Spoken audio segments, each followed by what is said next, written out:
those individuals are receiving the copyright when, like, Christina Aguilera, records. They are receiving them. I know that. So for composers, it would be the same. Now that I think of it, I have heard specific cases in popular music, and they are receiving the royalties. Yes, because the thing is, they are receiving the royalties. Yeah, yeah. Because it's different too, because it's international. Mm-hmm. Exactly. So how is someone who's recording here in the States or wherever else paying to a company that takes care of royalties and copyrights? Yeah. How is that company paying the artist in Cuba? I don't know, but I do know that there are popular music artists who are receiving copyright royalties from international recordings. In that case, I would like to add, if it's not taking too much time, that is like the main house or editorial house in Cuba that was EGREN, was only for the recording, but also for printing the music. And after in the 90s, it started with ESGAE. ESGAE. Yeah, so and that's in Spain. That one is in Spain. So many of the youngest generations is from the 80s. They started registering the music in Spain. In Spain, and they receive the royalties through there. That's right. They will receive the royalties from. Yes. Yeah, because it was later than the period I'm studying. I haven't come across that, but it is the EGREM at the beginning, or Editorial de Música even before, but it turns into the EGREM. Yeah. Yeah, because I'm wondering, because they're so upbeat into. But this music, we were just talking about this at the library this morning. This music does not get recorded outside of Cuba unless it's a solo work for like piano or guitar. Like it's a piece that becomes part of the guitar repertory, like all of Brouwer's works do. But or of piano music, like there's some sonatas by Gramage that have made it into the more traditional contemporary music, circles. So you have a pianist who will record a piece here, or you have a singer that has a song with piano that will record that one song from this. But this music is very difficult to obtain, and here is where I'm going to do the shout out to the collection, to the importance of the collection here, because I was able to photograph a lot of these scores when I was at Cuba at the Museo de la Música and at the CIDMUC, but then where am I going to listen to this? I mean, they would have the LP, but no LP player. And then I started doing the search in the database for the Díaz Ayala, and I found all these recordings.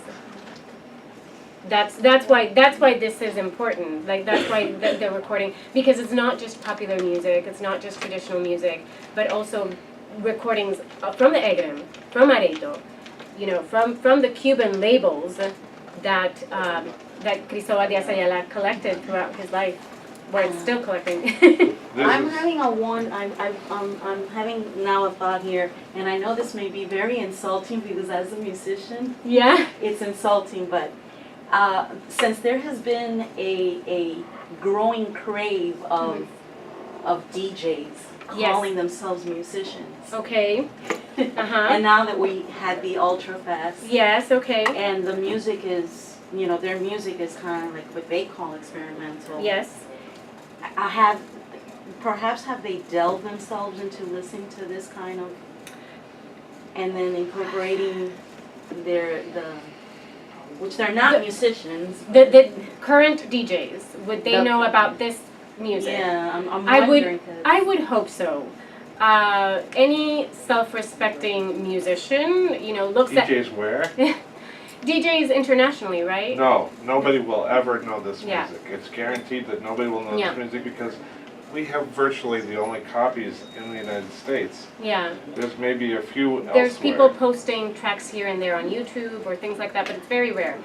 I will tell you that the Laboratorio Nacional de Música Electrónica, that was founded by Juan Blanco, it's now run by his son Emmanuel. Almost all of the events that they do are of dance music, like electronic dance music, and they do them like almost every week. I get the emails, and they're taking place in the boulevards or plazas, in Vedado, and those kinds of spaces. The access there to this kind of music is limited. There at the laboratorio, in their office, because they have this very small 3x3 closet where all of the music is stacked all the way up to the ceiling, and some of it is in reel-to-reels, which you can't just, if they disintegrate, they're very problematic to deal with. They want to digitize it, but they haven't done it. So they have about a handful of CDs that they have digitized the music so people can listen to it. But I've had more access to the EGREM's electronic music recordings here than there.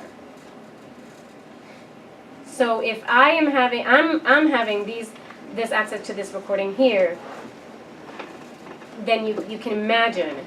There are composers of electronic music and music concrete and electroacoustic music outside of Cuba that fit into this category of electronic music that one would hope that DJs would be familiar with this music, but chances are they're not studying this. This is too historical.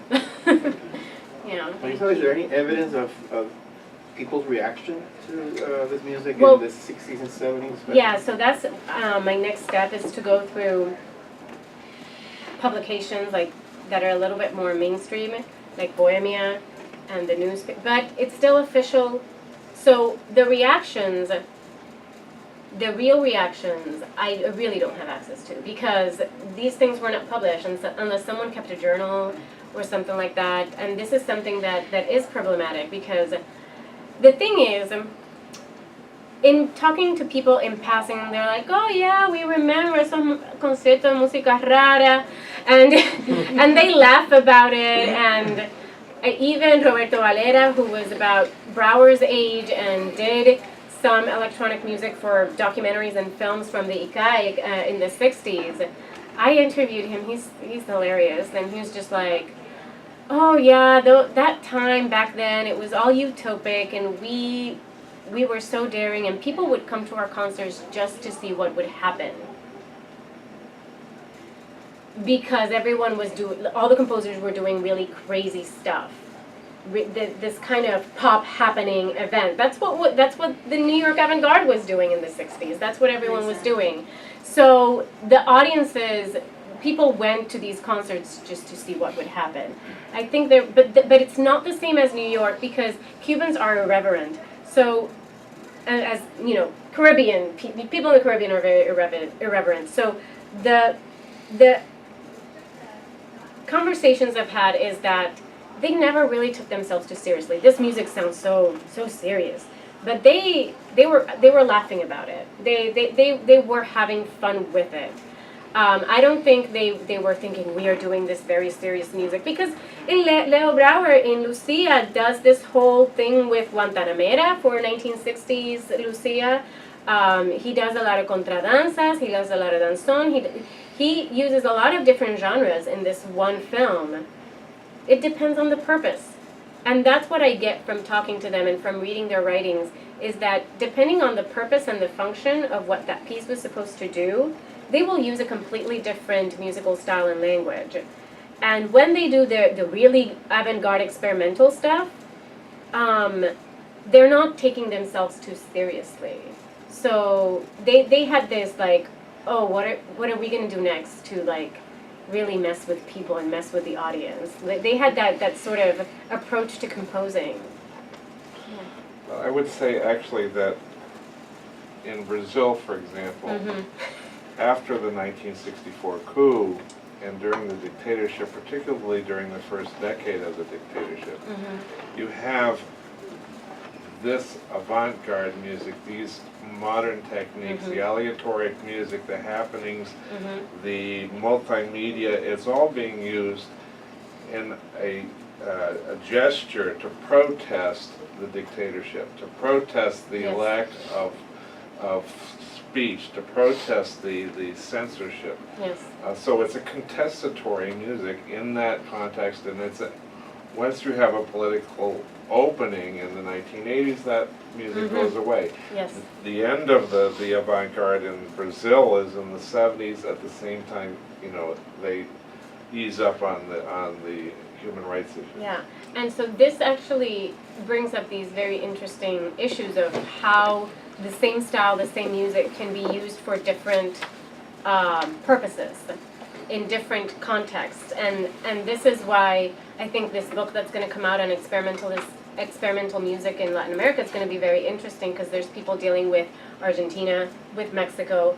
I'm hoping there's someone dealing with Brazil, because experimental music can gain experimental music in the US, especially in the 60s in New York, was a sign of the liberty and the freedom and that these composers had, and that the cultural, societal context allowed them to explore.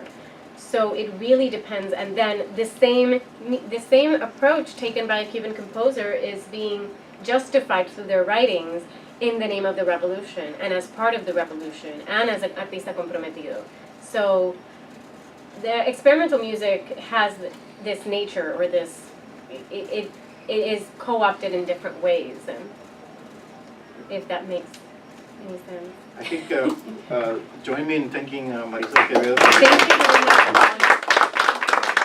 And also, I just wanted to note that next week we will have Daria Tejeda sitting at the end of the table talking about musical connections between Cuba and the Dominican Republic next Tuesday, right here, same place.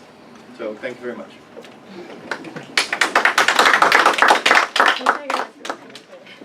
Un poquito largo, ¿verdad? Pero yo sabía que se me iba a pasar. Sí. ¿Qué sabes tú de música cubana? Yo lo mato un día. 20. Sí, no, y eso que lo corté. Me voy corriendo de trabajar ahora. Oh, really? Estamos en Londres. You have to go to Cuba? Claro, ya ves.